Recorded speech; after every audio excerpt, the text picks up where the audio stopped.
this is something new that'll be sneaking into the meta. Xiaohao locking in the Nocturne. Okay, so one thing I will talk about with this Nocturne is its ability to stick onto something like Zeri, even if it's got a Yuumi on top of it, right? Get towards a stride breaker. The R is undodgeable, right? If there's no wall to hop over, you're stuck. You're going to get slowed down, then you're going to get feared, unless you can flash and cleanse that away. So I do like it in terms of getting on top of Doggo. It's just about who else on anyone's legend can actually follow up and be around those targets, right? So Xiaohao's going to have to be very, very particular about when he actually goes in with that ultimate, because generally it feels like he's not going to really have a dive buddy with it much. No, not going to be able to have the whole squad going in, unless you go like, you know, pinz. But at the very least, like you mentioned, priority will always be there, right? So first move around objectives and generally skirmishing should be pinz favored, should be anyone's legend favored. And like you mentioned, and like we've been pointing out for a lot of this series so far, given how Xiaohao's been pathing, and generally how intelligent it's been, how smart it's been, not thinking Ning in these early stages could definitely bring about massive dividends. Yeah, so I feel like our two compositions, you know, Ultra Prime kind of leaning into MSI still, you know. This, despite the fact Yuumi obviously wasn't at MSI, fundamentally, this is the same kind of like tank mid, front to back. We saw a fair bit of Gwen at MSI. While there was most teams leaning towards tanks, we did still see some teams playing with the Gwen for team fight prowess and for AP damage while you're running with Doggo as your main hyper carry. Side of AL though, like you say, tougher to pull off, definitely more execution based. And I will say, 3 games of Aphelios so far. Not looking to mix things up at all in that bottom lane. They're very happy to just play Aphelios every single game. And I can see the reason, right? Like, so far, so good. We've seen good mechanics on the pick. But on top of it, it's just a very strong pick in League of Legends right now. Yeah, and, you know, if it ain't broken, don't fix it, right? It's working here for AL. Generally, the 2v2s have been pretty their favorites, so keep it coming. We'll see how it works into this Zeri and Yuumi. And one thing I would like to talk about, because we haven't seen Yuumi, of course, since MSI. It was also disabled, if I recall correctly, for a lot of regions playoffs. It's not all of them, I think. So it's been a good while since we've seen the cat. Thank the Lord. Unfortunately, it's back. Couple of different changes, right? Ultimate can now also be aimed by the Yuumi, right? Have to remember that it used to kind of just be, sometimes it could whiff. This time around, it kind of just can't. So SwordArt will afford more leverage in that regard. Does also heal the target that they're on. And of course, there is the best friend mechanic now, where effectively, if they're attached the Yuumi to their best friend, they just get way more stats compared to what they used to get. Now, Xiaohao was spoken about the pathing. He's looking for another invade. Won't get the wolf cap. He is. Yeah, Ning gets the smite. Ning's sort of forced out there, but not fully at this point. Although, yeah, Ning sees better of the play. Yeah. Xiaohao This is won't awkward, be though. able to stick around there. I think he's got to leave. Yeah, so the awkward thing is, because Xiaohao's taken his 3 camps on the bottom side, if he walks up towards the top side, his bottom lane is exposed to a potential attack from Ning. So he has to stick around here. He's got lane priority, so he can continue to keep pressure up and high and just kind of stalemate Ning, not let him farm, and then they stay at equal footing. Also, the Skull Crab spawning here, I guess that's also something that Xiaohao can contest over. Has to hold on to that E. Just because the tether, of course, will always reveal Ning if he goes into the decoy. Will eventually win out and get the Skull Crab. Curious to see, with all the priority he's got, whether or not he's going to go for another re-invade. Looks like he'll get the crab and will just retreat in the end. But his chickens are coming up, and his crooks will come up after that as well. So can stay, crucially, on that bottom side. Like you were saying before, was kind of biding his time to make sure he didn't just leave his bottom lane out to dry while they were just crashing waves in. And the chickens respawning means he can stay on this bottom side of the map. Yeah, exactly. I wouldn't even be surprised, even though there's ward coverage, to just see him potentially hover back down towards the bottom side, but wants to now go towards where he knows there's more XP and gold to be had. We'll get double skull, actually, in this game.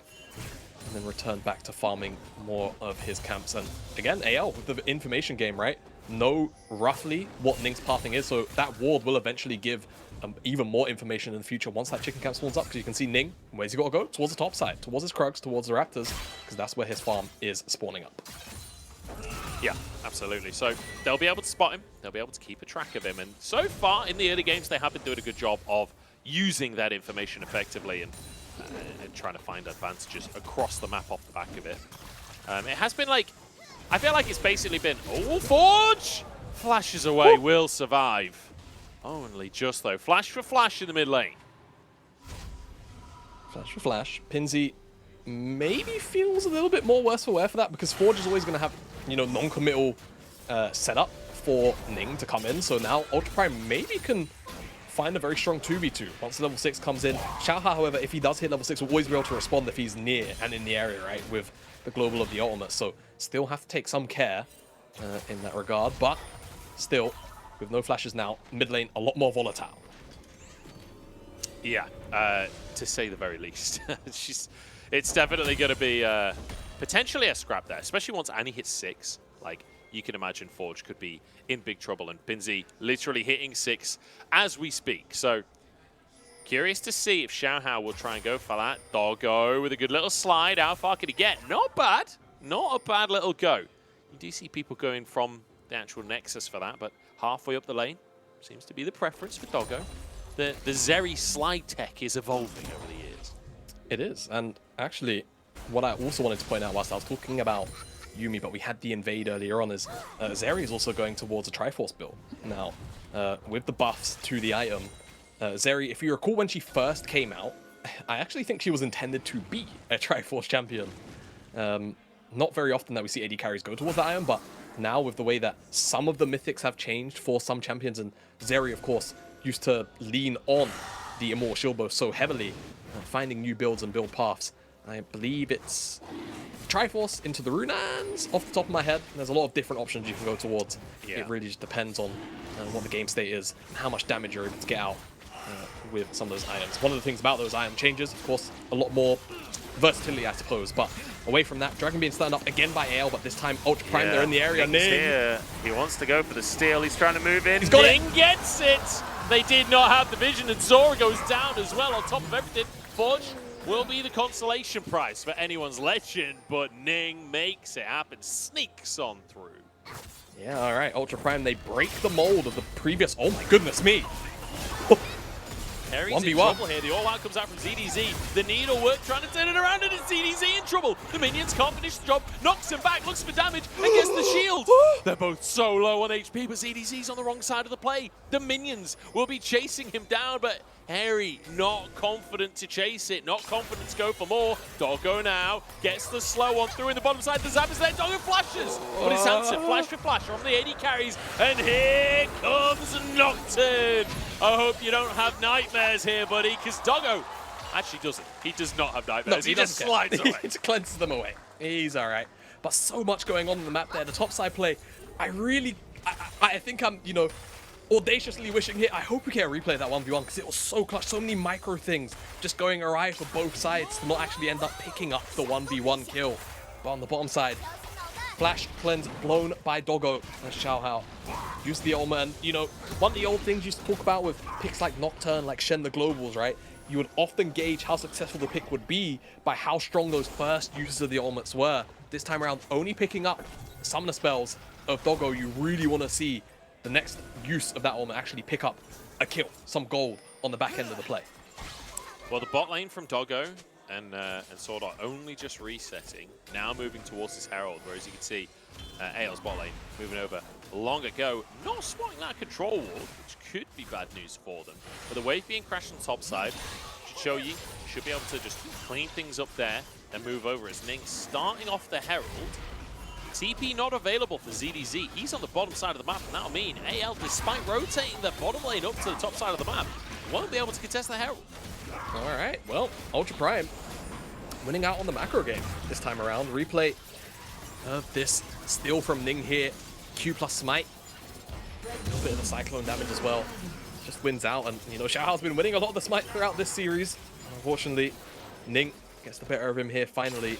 No 1v1 on the top side. It doesn't matter as much, mostly because of how close they came there to picking up that kill.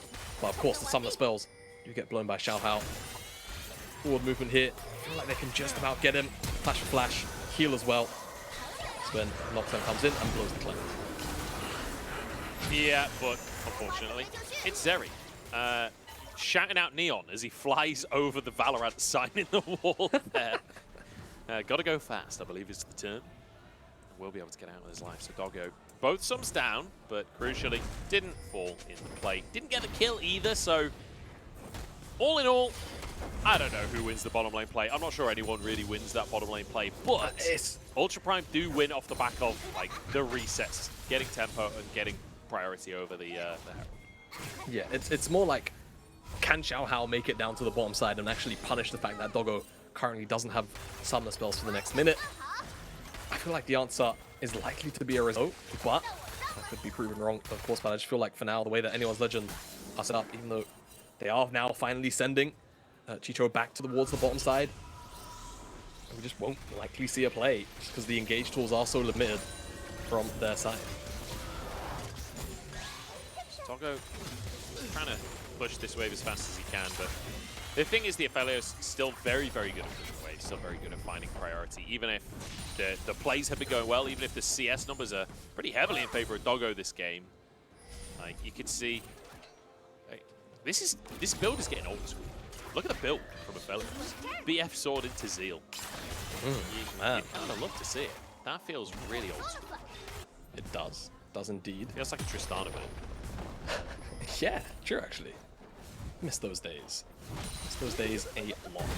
Not really. Tristana back in the day. Do you remember the old Tristana where the E was like a bleed, and then sometimes like season 4 and 5 you get AP Trist, get hit with a point and click bleed for like 800 damage. They like jump in, DFG, E, ult, and half your health is gone from the ult, and then you just watch the rest of your health bar tick down. You're like, no, no!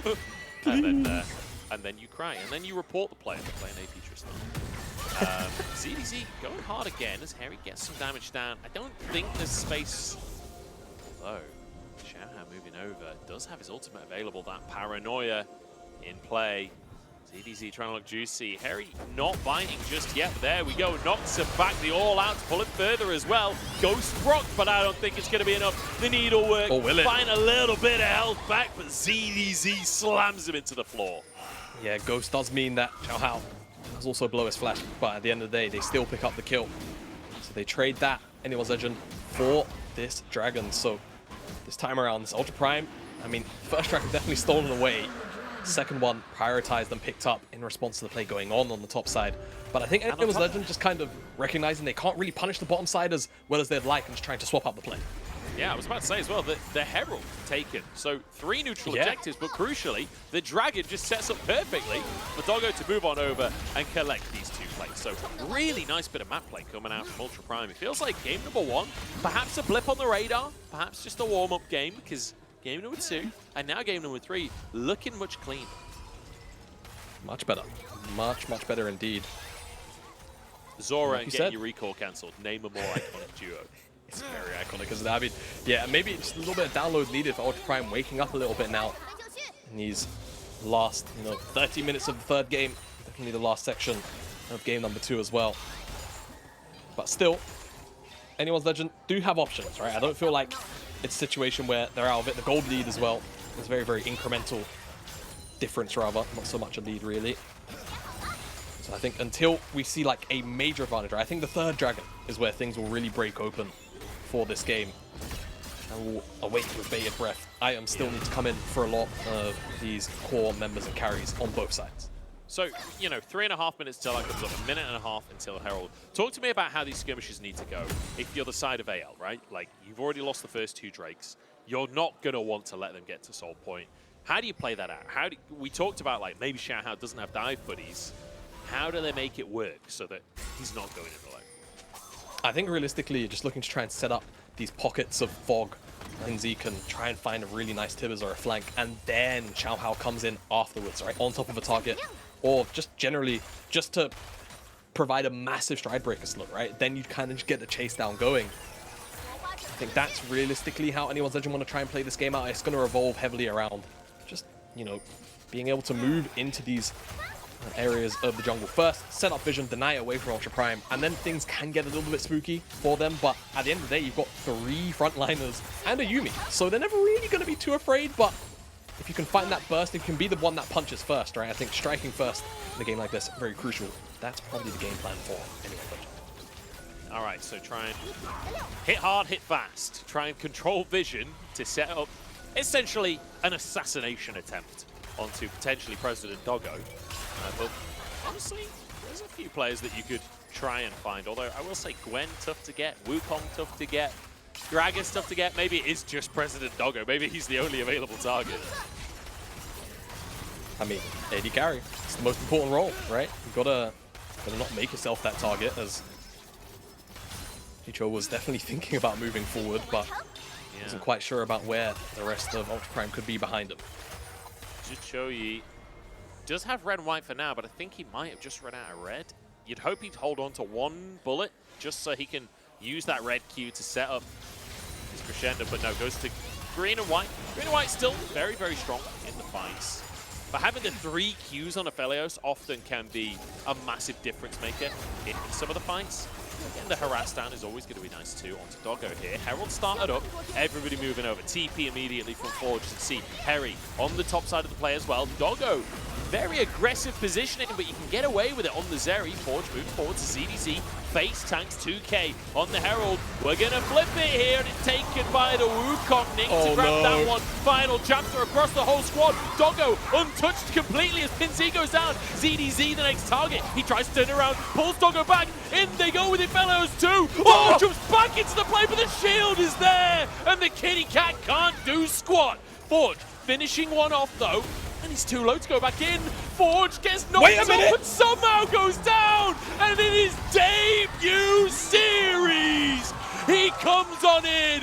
Zhiqiuyi finds the penta. LPL ADCs eat your heart out. Zhiqiuyi comes in with a pentakill in his debut series. Absolutely insane. It was looking like it was gonna be Doggo set up for the pentakill, but they turn it around. It all comes off the back of the fact that ZDZ was able to CC him down, actually put him in an awkward position, will get things kicked off from the start of the fight, because it looked disastrous. Not just for anyone's legend, but also for Zhiqiuyi, just because of where he was. The Yuumi ultimate coming across the entire team. There's so much AoE generally, but throughout the Calibrum ultimate gives him so much DPS. I think there was a turret in the mixer as well. So he's able to burn down at least 2 targets. Triple kill for him. And then at this point, you're thinking, right, he's going to be taken down, but the shield comes in from Zorah, keeps him alive, and the triple kill comes down from Doggo. And at this point, as long as they can space out Forge, space out the Yuumi, Penta is in his back pocket. Debut pentakill. Not many players get to say that about their debut on a major region. Pentakill in your first ever best of 3 in a major league. That is something special for Zhiqiuyi. He's going to remember that his entire life. What a moment. And crucially, narrowly dodging a Q from Doggo there as well. That is the difference maker. The mechanics absolutely on point, and you love to see it. Like, if you weren't excited about this player already, get excited about this player, because he is popping off. Now Drake onto the map. Ultra Prime with 2 already. Anyone's legend, after finding that 5 kills onto the Aphelios, he's going to be juiced. They need to try and get him into the front line so he can burst down some of these members. He's got good guns for AoE as well, good guns for survivability, and Lulu should be able to keep him alive. Just about whether or not Ultra Prime can turn onto him. The Dragon's burning down lower and lower. Here's pinz. Oh. Lights are off. I was so sure that was going to be a Tibbers right there, but doesn't go for it. pinz knocked into the rest of the team. ZDZ in trouble. The jungler's just fighting over the Drake as Hery goes in with the needlework. It's big damage across the team. Moonlight Vigil is there. Zhiqiuyi in the middle of everyone. He's on the front line right now, and he's taken down by Doggo. Goes too far forwards, and Doggo has to clean up, but he's all alone. The Yuumi, though, isn't enough. No! Ankle breaker comes on through, and Xiaohao wants a little bit more. Oh, God. No way. Do we get multiple pentas here? Hery, the next target. He's going to be feared, but snips him to pieces. It's absolute carnage on the Rift. The shield comes on through. pinz cannot quite finish the kill. Oh my God, how many years are in this game? We have an Aphelios moment. Doggo on Zeri almost pops off 2 fights back to back.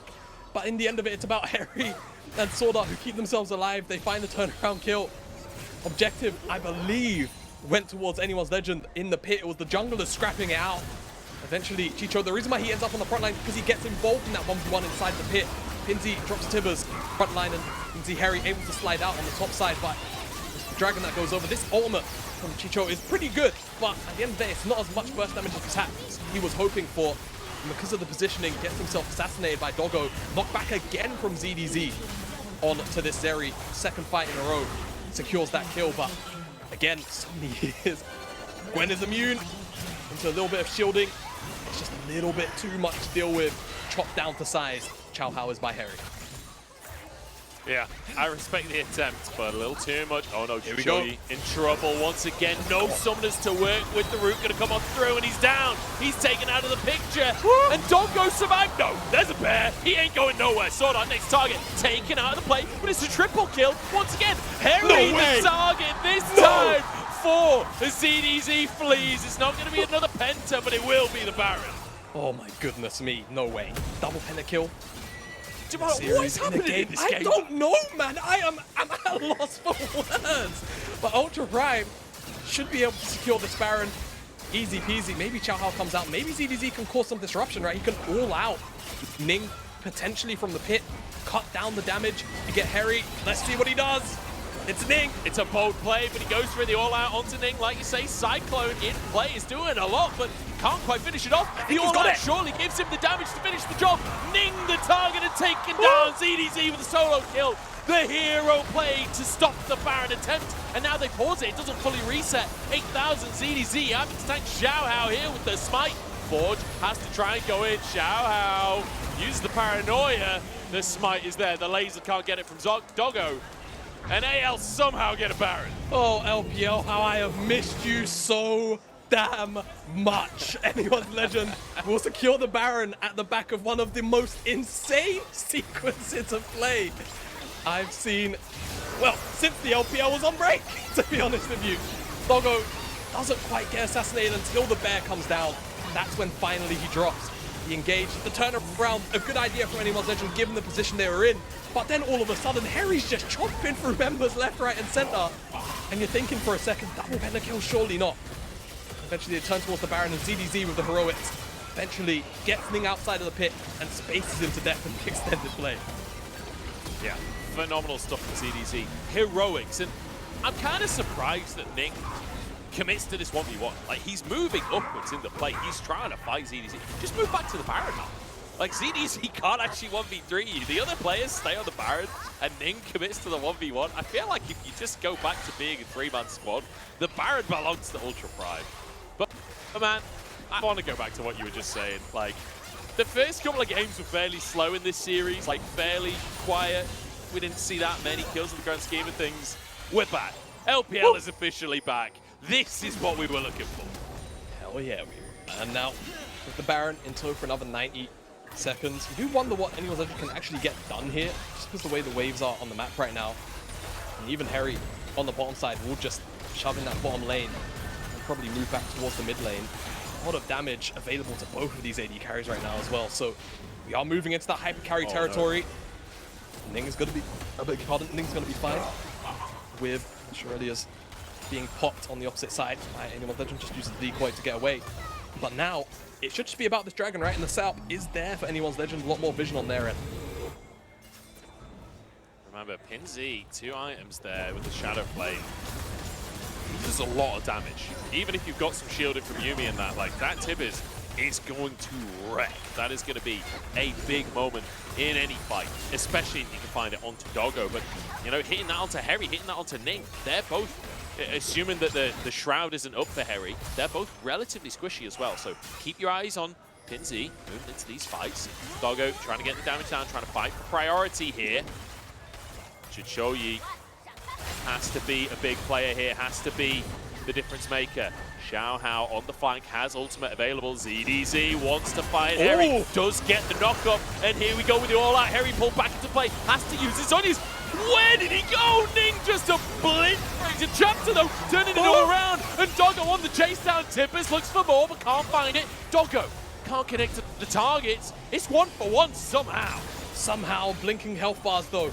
On the side of Ultra Prime, they'll be able to base, teleport back onto the map, into the fold, and be ready for round 2. Doggo really testing his luck here, but he knows he's so strong. That's a double teleport. They should be able to walk away from it. Shurelia's again comes back up. Give them the movement speed out. This should be Ultra Primes.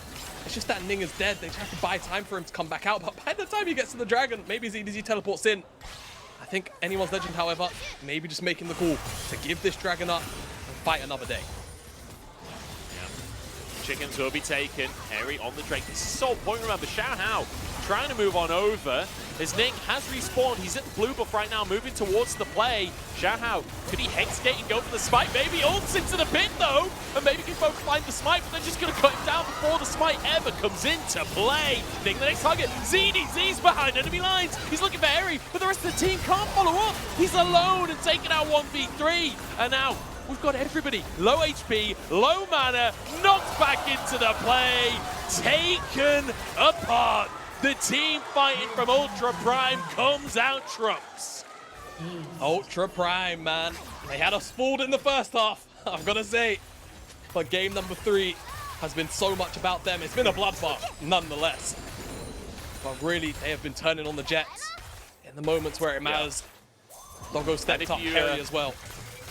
If you didn't believe in Zeri Yuumi just yet, well, just look at how Doggo positions in these fights, how he's able to play in these fights, and you'll become a believer. What changes sometimes just always ends up being the same, doesn't it? There's Zeri Yuumi continues to rain them all. Xiaohao tries to go in here. ZDZ can't find the angle, actually doesn't even have it out, so kind of just goes in for naught. And at this point, it's just a route. You can see Forge, great cask, even though he's killing Zorah here. It's like, yeah, sure, we can get Aphelios as well. And they find everything they want. And the thing is, Jamada, we've been praising AL for their coordination so far today, especially in game number 1. That was not coordinated. That was like, okay, panic station, Xiaohao goes in to try and find a steal, but then he gets focused down. ZDZ, you can see the idea is like trying to go in with Xiaohao, but he's too late and ends up just kind of going in 1v4. Like, their coordination, great when they're in control of the chaos. Yeah. But this is chaos that they're not starting. This is chaos that is favoring Ultra Prime. It doesn't feel like anyone's legend are on the same page when it comes to these really messy situations. Yeah, I definitely agree. I will say, however, I think it's just been a massive step up from Ultra Prime at the same time, right? I think when you've got a juxtaposed, very sloppy-looking Ultra Prime in that game number 1 and anyone's legend up also on point at the same time, it creates a much bigger rift in the level of gameplay that you're witnessing from both sides of the coin. Man, this time around, it's just been both. I wish I could hear what Xiaobai said to this team after game number 1. Like, what were the words of wisdom that Coach Xiaobai gave to Ultra Prime after, like, game number 1, like you say, very sloppy, very messy, not a good game for Ultra Prime. I was a little bit like, okay, they're the same as they were last split after game number 1, but now looking fantastic. Yeah, like you say, Baron just going to be taken here, and maybe a fight off the back of it as well. ZDZ going to be knocked back into the team. Hery, I don't think he minds being pulled over the wall too much. He's got his needlework there. Zach going to come on through. zhiqiuyi in the middle of everyone, using that Severum to keep himself alive and still going. Forge next target for Doggo, still alive as well. Cut down the triple for Doggo, and he wants a little bit more onto pinz. Can he find it? The slow in place. Stun should come on through. Instant cleanse from Doggo. Give him that quadra kill. Yeah, quadra. Almost had a penta early on. Will be denied that privilege yet again, but Ultra Prime, nonetheless, get the Baron. Doggo still alive in the mid lane. Forge up in the top side. They will claim 2 inhibitors at the very least. Won't end the game here, but it feels like the game-ending blow. And anyone's legend, they're going to have to find something and dig deep. I mean, actually, death timers, it's only really long on pinz, so we'll just settle for 2 inhibitors. Yeah, we'll see what exactly the response can be, but it feels like it's going to be very muted at the very best for anyone's legend Ultra Prime full control. Yeah, I mean, they've got to dig deep. They've got to dig deep at this point if they want any chance of coming back into the game. Hurricane finished off for zhiqiuyi, and we'll see if that's going to be enough. Oh, we get a pro view replay from Doggo here. Oh, wow. Okay. So, let's see exactly what we get. So this pass is great, and even though they lose their laner, you can see that Doggo feels quite confident to just walk forward, not quite fully committing into the choke, letting his frontliners do that first. But as soon as he finds the angle over the wall, he frees just open up as the rest of his team kind of gives themselves up to, you know, the Blood God, but allows him to deal the DPS and get the damage in. I've got to say, of all the pro views I've ever seen, not the most impressive. Like, he kind of shot a laser over the wall and jumped over and did 1Q. Interesting to see that he basically keeps locked camera at all times of the team fights. Even when he's not really DPSing, he's off on the side, like still keeping on the locked camera, just like using the mini-map for his vision. Let it be known that even the best players play with off camera. During team fights. During team Big caveat there of during team fights. Look at my the aggressive God, positioning dude. from Doggo. This is what I was talking about. He is fearless. But like, he's got QSS and he's got a Yuumi on his back, right? Plus the cleanse and the flash and the fact that he can dash over the wall. He's got so much HP because of this build, which, by the way, you know, mentioned earlier, right? Triforce build, a lot of HP, a lot more stats. Generally, the item is just so much stronger. Look at the fourth item he's got as well. Titanic Hydra. That's the kind of meta we're going into. We got tank AD carries. Yeah, it was Titanic Hydra into that Bloodthirster, right? So it's just so much extra health, and just because of the way that Bloodthirster works now, if I recall correctly, if you stay above 50% HP, you get extra AV for staying above it. So you get even more stats on that item. So it's absolutely crack. And when you've got a Zeri plus the Yuumi with a Bloodthirster, you're probably never dropping below that threshold. And look how They're just going to confident he is. 2v5. Look at him. Just walks at them. Yeah, you know, throws they the thumbs buffed up. They buffed up Hurricane, which used to be a Zeri item, and Zeri's is like, nah, I'll just go Titanic Hydra. Forget Hurricane. Who needs that? I'll just go for something cleave instead. Tibicus comes down, but not as down as Pinzy. As an easy pickup at Ultra Prime, they're going to finish the job in style. Diving underneath the Nexus Towers as see you later, everyone on the side of AL. Oh, kill taken by Ning. It's not going to be a Penta opportunity. The Sports just splashing away. Forge's been having fun today, that is for sure. And Ultra Prime showing up in their first game of the LPL. I just love it from Ultra Prime. Honestly, the turnaround here from game 1 to game 3, adaptation was sublime, and they do take down Anyone's Legend. It was definitely a very close fought series. I think you can't take that away from Anyone's Legend, but once, like you said, Forge kind of got into his mojo zone, and Doggo getting his hands on the Zeri first time open in this split, in this series rather. Last time it gets to be open, not only because it's game 3, but just because they win the damn series with it. Really strong looking Ultra Prime. And again, it has to be said, like you mentioned, Coach must have given them some kind of amped up